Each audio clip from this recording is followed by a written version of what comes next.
매년 선교주일이 다 중요하지만 올해는 왜 특별하냐면 올해 우리에게 주신 표가 바로 부르심을 입은 자들이기 때문에 그렇습니다. 올해 우리에게 주신 표가 바로 부르심을 입은 자들이기 때문에 올해 이 선교주일은 특별합니다. 지난해에 교육자들과 함께 모여서 연말 교육자 회의를 하면서 새해 표로 부르심을 입은 자들 이것을 받은 걸 가지고 이제 그 세부 지침을 함께 만든 적이 있었습니다. 그때 우리가 어떻게 하냐면 팀별로 나눠 가지고 그래서 이제 각 팀에서 모여서 막 연구하고 기도하고 해서 그 팀들이 나와서 이제 프레젠테이션을 합니다. 우리가 만든 지침은 이거다 이렇게. 그래서 그 프레젠테이션 한 팀 중에서 제일 잘한 팀한테는 상도 주고 이렇게 나름 재미있게 하고 있습니다.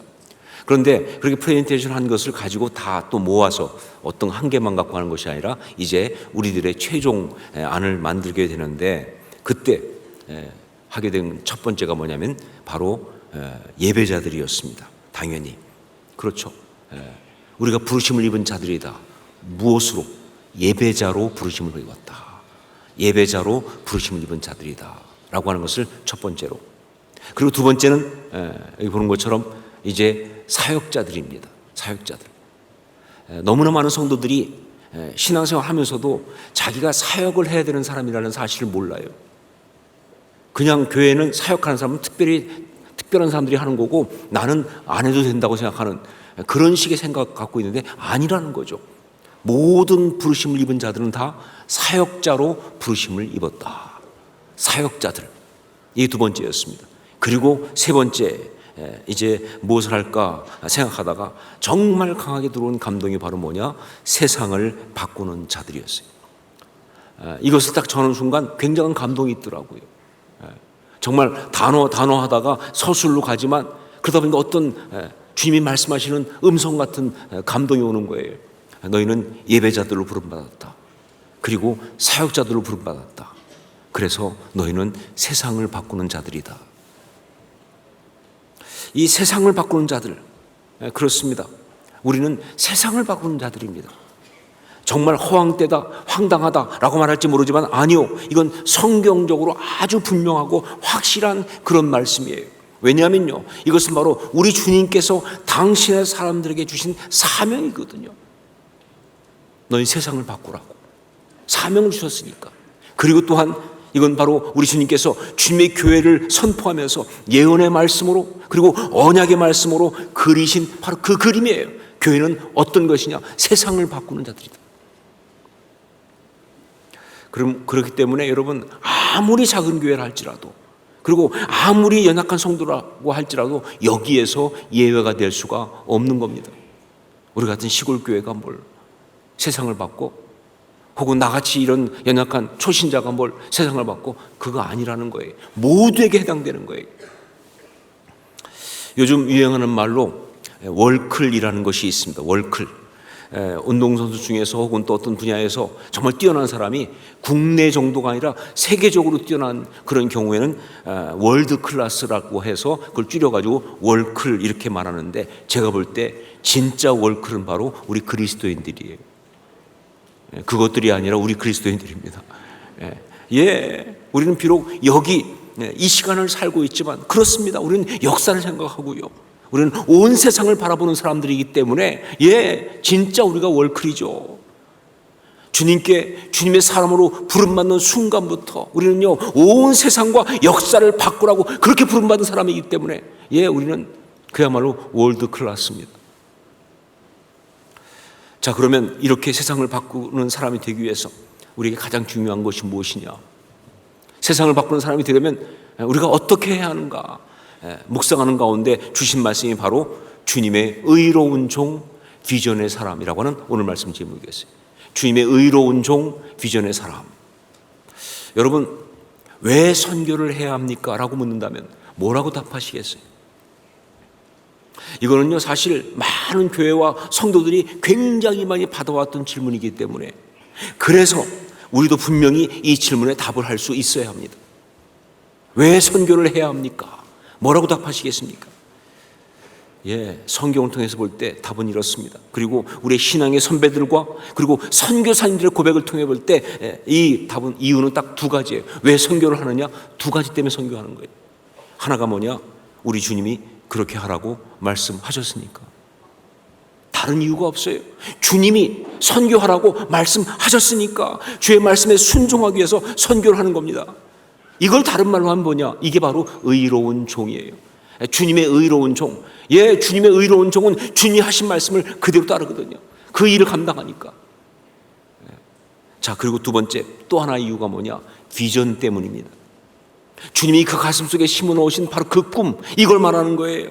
모든 민족에게 복음이 전파되어서 그들이 그 복음으로 회복되면서, 그러면서 그들이 그 죄 가운데서 벗어나서 그동안 그렇게 섬겼던 우상들을 다 집어던지고 정말 참 하나님 앞에 예배하며 경배하며 아름답게 살아가는 그 꿈을 가슴에 품는 것, 이건 못 말립니다. 이 비전을 품기 시작하면요, 이거 못 말리는 거예요. 이게 선교의 이유예요. 바로 이 사람이 누구예요? 비전의 사람이죠. 이게 바로 비전의 사람이다. 바로 이 두 가지 선교의 이유, 이것을 그대로 보여준 말씀이 바로 이사야 53장 10절로 12절 오늘 말씀이에요. 오늘 말씀은요, 우리의 신앙의 모델이신, 그리고 선교의 오리지널이라고 할 수 있는 예수님에 대한 예언의 말씀이에요. 그렇기 때문에 정말 이 의로운 종과 비전의 사람, 이 두 가지 이유가 그대로 들어가 있어요. 자, 구체적으로 그 모습이 무엇인지, 그리고 그러니까 우리가 지금 그런 의로운 종, 비전의 사람이 되기 위해서 무엇을 어떻게 하는지, 이것을 함께 말씀을 통해서 보도록 하겠습니다. 첫 번째로, 주님의 의로운 종, 비전의 사람은요, 그 사명을 위하여 현실적인 손해와 어려움을 기꺼이 감내하는 사람입니다 라는 거죠. 주님의 의로운 종, 비전의 사람은요, 그 사명을 위해서 현실적인 손해와 어려움을 기꺼이 감내하는 사람이다. 우리 10절 말씀을 함께 읽도록 하겠습니다. 10절 같이 읽습니다. 여호와께서 그에게 상함 받게 하시기를 원하사 질고를 당하게 하셨은즉 그의 영혼을 속건제물로 드리기에 이르면 그가 씨를 보게 되며 그의 날은 길 것이요 또 그의 손으로 여호와께서 기뻐하시는 뜻을 성취하리로다. 여러분, 선교는요, 희생하는 겁니다. 선교는요, 손해보는 것입니다. 하지만 그들은 당한다고 말하지는 않아요. 그렇게 희생하고 그렇게 손해보면서도 당했다 혹은 잃어버렸다 이렇게 말하지 않고 속건제물이라고 말합니다. 즉 하나님 앞에서 희생제물이 되었다라고 생각하는 거예요. 이게 선교인 거예요. 많은 교회에서 정말 많은 성도들이 선교를 해야 하는 걸 알면서도 하지 못하는 주된 이유가 뭐냐? 그것은 바로 이기심 때문에 못하는 겁니다. 선교를 하면서도 손해 안 보겠다고 하니까, 시간이고 물질이고 뭐 손해 안 보겠다고 하니까 선교를 할 수가 없는 거예요. 선교를 한다고 하면서 그 선교를 망가뜨리는 이유가 바로 거기에 있는 거예요. 여러분, 우리 주님이 그러셨던 것처럼 기꺼이 희생 제물이 되어야 하나님의 선교는 가능한 것이다. 이게 의로운 종, 이 비전의 사람이 알아야 될 가장 중요한 첫 번째예요. 자, 그런데 여러분, 이건 선교만을 위한 게 아니죠.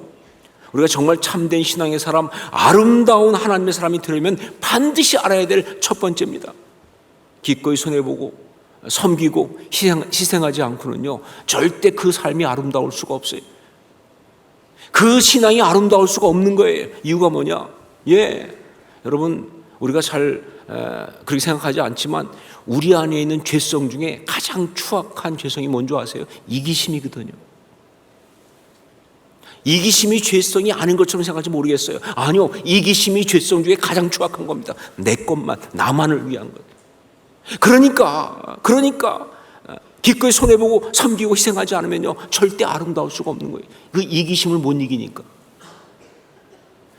그래서 이렇게 섬기고 희생하는 것이 바로 뭐가 되느냐? 이것이 바로 십자가 신앙의 핵심이에요. 십자가 신앙, 다른 얘기 하지 마세요. 포장해가지고 최우승이 얻기까지 승리였죠. 아니요, 기본이 뭐냐? 섬기는 거예요. 기본이 뭐냐? 희생하는 거예요. 그게 십자가 신앙이에요. 이게 십자가 신앙이니까. 자, 그래서 이렇게 섬기고 희생하지 않으면요, 절대 선한 영향력이 나갈 수가 없기 때문에 그래요. 왜 아름다울 수 없느냐? 섬기지 않으면 선한 영향력이 나갈 수가 없기 때문에. 여러분, 결국 그 인생이 아름다운가 아닌가, 그 신앙이 아름다운가 아닌가를 결정하는 가장 핵심은 바로 뭐냐? 영향력이죠. 영향력, 선한 영향력. 아무리 많은 물질을 가지고 호화롭게 누리고 살았어도요, 그 삶을 통해 나간 선한 영향력이 없으면요, 그건 아름다운 인생이 아니죠. 실패한 인생이죠. 그러나 아무리 힘들고 어려웠어도 말이죠, 그 선한 영향력이 나갔으면 그거 아름답습니다. 여러분, 부모가 자식한테 줄 수 있는 게 뭐가 있겠어요? 사실은 부모가 자식한테 물려줄 수 있는 건 딱 이거 하나밖에 없어요. 선한 영향력. 뭘 주겠습니까? 뭐가 축복이에요? 아니죠. 다 선한 영향력이 중요한 거죠. 예. 그래서 섬기고 희생하고 그러지 않으면 절대 아름다운 신앙인이 될 수가 없는 거예요. 자, 두 번째, 주님의 의로운 종 비전의 사람은 믿음으로 씨를 뿌리는 사람입니다 하는 거죠. 주님의 의로운 종 비전의 사람은 믿음으로 씨를 뿌리는 사람이다. 우리 10절 말씀을 다시 한번 함께 읽겠습니다. 10절 같이 읽습니다. 여호와께서 그에게 상함을 받게 하시기를 원하사 질고를 당하게 하셨은즉 그의 영혼을 속건제물로 드리기에 이르면 그가 씨를 보게 되며 그의 날은 길 것이요 또 그의 손으로 여호와께서 기뻐하시는 뜻을 성취하리로다. 그가 씨를 보게 되며 그의 날은 길 것이요 또 그의 손으로 여호와께서 기뻐하시는 뜻을 성취하리로다. 이 말을 한마디로 말하면 자손을 본다, 그런 뜻이죠. 그런데 오늘 말씀에서 그렇다면 그냥 자손이라고 말하지 않고 굳이 씨, 즉 히브리어로 제라란 말이죠. 그 단어를 쓴 이유가 있어요. 그건 바로 뭐냐? 이것이 영적으로 말하면 씨를 뿌리고 그것이 열매를 맺는 것, 이걸 말한다는 사실을 이야기하고 싶은 거예요. 이게 씨를 뿌리고 열매를 맺는 그런 일이라는 것을 말하고 싶어서 이 표현을 쓴 거예요. 여러분, 그렇습니다. 비전의 삶은요, 씨를 뿌리는 거예요. 이미 우리가 받은 그 생명의 씨, 그 복음의 씨를 갖다가, 그 비전의 씨를 갖다가 뿌리는 거예요. 그러다 보니까 사실은 정말 이것이 처음에는 힘들 수 있어요. 왜? 아무것도 안 보이잖아요. 여러분, 빈밭에 씨 뿌려보세요. 뭐가 보이나? 아무것도 안 보이죠. 얼마나 기다려야 하는지, 어떻게 해야 되는지 정말 손해보는 것 같고 그냥 없어지는 것처럼 보일 수 있어요. 수고했지만 아무것도 없는 것처럼. 그러나 여러분, 기억하실 것이 있습니다. 이게 그냥 다른 것이 아니라 씨라고 한다면, 그 씨라는 말 속에 어떤 믿음의 고백이 들어가 있습니까? 때가 되면 반드시 싹이 나고 열매가 맺힌다는 그 약속이 들어가 있는 거예요. 그 믿음으로 씨를 뿌리는 거예요. 세상에 어떤 씨 뿌리는 사람이 그 믿음이 없이 씨를 뿌리겠습니까? 그냥 괜히 한번 뿌려봐요, 운동삼아? 아니잖아요. 씨를 뿌릴 때는요, 이것이 반드시 열매를 맺을 거라는, 지금 당장 보이지 않지만 그러나 반드시 정말 주님의 시대에 주의 방법으로 열매를 맺을 거라고 하는 그 믿음의 고백을 하면서 그 씨를 뿌리는 거 아니냐, 그 말이죠. 선교는 바로 그런 것이다. 믿음으로 씨를 뿌리는 것. 그렇습니다. 의로운 종 비전의 사람은요, 바로 믿음으로 씨를 뿌리는 사람이에요. 아무리 더디고 보이는 것이 없다 할지라도요, 이렇게 씨를 뿌리면 때가 이르면 반드시 열매를 거둔다는 것을 분명하게 믿고 계속 그렇게 씨를 뿌리는 거예요. 내가 안 거둬도 괜찮아요. 누군가 거둘 거예요. 어차피 주님이 거두시는 거니까. 이게 하나님의 사람이죠. 이게 하나님의 꿈을 가진 의로운 종 비전의 사람이다 하는 거죠. 여러분, 선교는요, 장사가 아니라 농사입니다. 같은 사자지만 많이 달라요. 그냥 당장에 손익계산하고 바로바로 결과를 보려고 하고 그래서는 선교할 수 없어요. 정말 선교가 아니라 신앙생활 자체가 그래서는 할 수가 없어요. 정말 신앙생활은요, 농사 짓는 것과 같아요. 보이지 않고 보장도 없지만 그러나 믿음으로 씨를 뿌려야 하는 거예요. 여러분, 자녀들을 키우는 것도 농사 짓는 거 아니에요. 어디 들어보세요. 자식 농사란 말은 들어봤어도 자식 장사란 말 들어봤어요, 여러분? 사랑은 씨를 뿌리는 거예요. 당장 나지 않아도 언젠가는 날 거라는 믿음을 가지고 계속 씨를 뿌리는 거예요. 예, 그것이 바로 하나님의 이야기예요. 그것이 바로 신앙의 이야기예요. 이게 바로 선교입니다. 예, 기억하세요. 선교는 농사 짓는 것이다. 세 번째, 주님의 의로운 종, 비전의 사람은 하늘의 만족을 누리는 사람입니다 하는 거죠. 주님의 의로운 종, 비전의 사람은 하늘의 만족을 누리는 사람입니다. 우리 11절 말씀을 함께 읽겠습니다. 11절 같이 읽습니다. 그가 자기 영혼에 수고한 것을 보고 만족하게 여길 것이라. 나의 의로운 종이 자기 지식으로 많은 사람을 의롭게 하며 또 그들의 죄악을 친히 담당하리로다. 주님의 의로운 종, 비전의 사람은요, 하늘의 만족을 누리는 사람이에요. 세상이 몰라주고 사람들이 다 심지어 비난한다 할지라도, 예, 내가 주의 말씀에 순종했다는 이 만족 하나로 괜찮은 사람이에요. 내가 주의 말씀을 따랐다고 하는 순종했다는 이 기쁨으로 충분한 사람이에요. 예, 그리고 정말 이것이 주님을 기쁘시게 할 거라고 하는 그 기대 때문에 가슴이 뛰는 사람이에요. 그리고 정말 다른 거 필요 없어요. 우리 삶의 마지막 날에 우리 주님이 저를 안아주시면서 잘하였도다, 착하고 충성된 종아, 이 말씀만 하시면, 이 말씀만 하시면 되죠. 예, 주님이 나를 안아주시면서 잘하였도다, 착하고 충성된 종아, 이 한 말씀 하시면 그거면 됐다고 생각하고, 바로 그 믿음, 이게 거기에 그것을 통해서 위로받고 그것 때문에 행복한 사람, 그것이 바로 주님의 의로운 종, 비전의 사람이에요. 여러분, 결국 이거 신앙생활이 이거죠. 신앙생활이 뭡니까?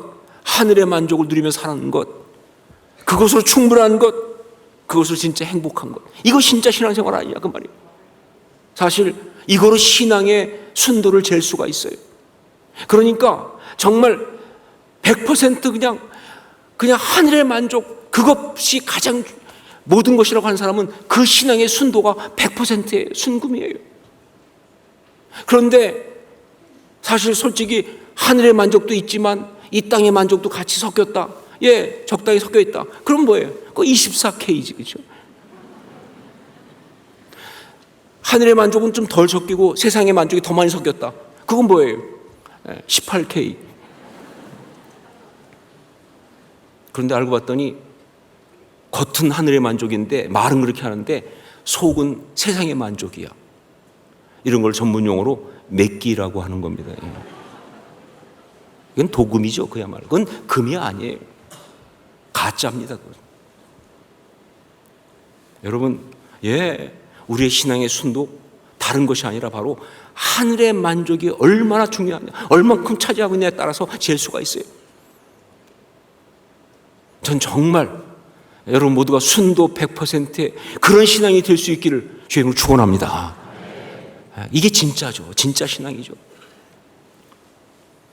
사랑하는 여러분, 우리 모두가 다 주님의 의로운 종, 비전의 사람이 되어야 할 줄을 믿습니다. 참 신앙으로, 참된 십자가 신앙으로 살아갈 수 있기를 주님으로 축원합니다. 그래서 여러분, 구호만이 아니라 진짜로 세상을 바꾸는 사람들이 되실 수 있기를, 예, 그냥 구호가 아니라, 그냥 여기 써붙인 구호가 아니라 진짜 세상을 바꾸는 사람들이 될 수 있기를. 그러기 위해서 두 가지를 말씀드립니다. 첫 번째로 선교 훈련을 받으십시오. 선교 훈련을 받으십시오. 예, 어떤 선교를 하든지 간에 먼저 훈련을 받아야 합니다. 예, 우리가 정말 선교 훈련 제대로 받아야 돼요. 그래서 저희 교회에서는요, 올해 선교 제자 훈련을 시작하려고 그래요. 본격적으로. 제자 훈련하는 교회가 저희 교회인데, 아니 그것보다 선교 제자 훈련을 하자, 이런저런 프로그램 적당히 하는 것이 아니라 제자 훈련을 하자 하는 거예요. 이거는 선교사가 되겠다는 사람만 받는 것이 아니라 모든 성도가 받아야 돼요. 혹시 여러분 중에서 이런 걱정하는 분 있어요? 그 훈련 받았다가 선교사 나가라고 그러면 어떡하지? 걱정하지 마세요, 여러분. 이미 여러분은 선교사이기 때문에 또 나가라고 하지 않습니다. 다시 파송되는 일 없다. 이미 파송된 사람이니까. 예수 믿으면 다 선교사 아닙니까? 이미 복음 들은 사람은 다 선교사 아닙니까? 어떤 모양이든 간에. 그러니까 이 훈련 받아야 돼요. 정말 아름다운 신앙이 되기 위해서 반드시 받아야 돼요. 선교 훈련. 두 번째는 선교 헌신을 하십시오 하는 겁니다. 선교 헌신을 하십시오. 여러 가지 방법으로 반드시 선교에 헌신을 해야 합니다. 이건 우리에게 주신 특권이고 축복입니다. 물질을 들이시고 시간도 들이시고 마음을 들이시고 삶을 들이세요. 여러분 아세요? 그러면요 이전에 경험하지 못했던 기가 막힌 영적 축복을 받을 줄로 믿습니다. 그렇게 해봐야만 아는 맛이 있어요. 그렇게 해봐야만 그래만 누릴 수 있는 기쁨이 있어요. 거기에서만 가질 수 있는 가치가 있어요. 축복이거든요. 우리 주님처럼 여러분 기꺼이 열방을 위한 속건점을 화목점을 될 수 있기를 주님을 축원합니다. 여러분 우리가 참 많은 일을 가지고 기도하는데 그런데 그래도 우리가 월드 클래스 아닙니까? 적어도 우리 기도에 나라 몇 개쯤은 나와야 되는 거 아니겠어요? 우리 기도가 그렇게 나름 기도하는데 부산시를 못 벗어났다. 아직도 월드 클래스 잊지 마십시오.